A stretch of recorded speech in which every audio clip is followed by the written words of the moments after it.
लंबाई एक आयत है, उसकी लंबाई को 20% से बढ़ा दिया जाता है तथा चौड़ाई को 30% से बढ़ा दिया जाता है, तो आयत के क्षेत्रफल पर कितने परसेंट का असर पड़ेगा। तो इस टाइप के सवाल करने के लिए देखते हैं कैसे करते हैं। तो आयत की लंबाई, तो ये लिख लो लंबाई है ना, तो आयत की लंबाई को 20% से बढ़ा दिया जाता है। तो पहले 100 थी तो 20% से बढ़ा दिए तो कितना हो गया बच्चों, 120 हो गया।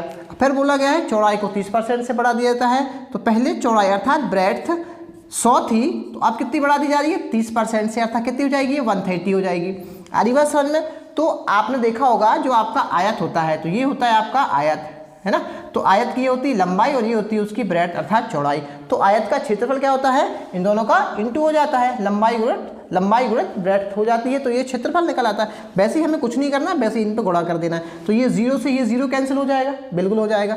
ये 0 से ये 0 कैंसिल हो जाएगा, बिल्कुल हो जाएगा।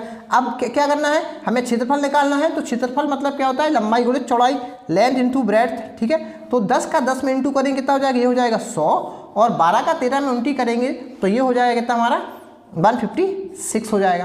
तो अब देखिए 100 से कितना हो गया, ये 156 हो गया, अर्थात कितना बढ़ गया, तो ये बढ़ गया 56%, और ये इसका आंसर हो गया।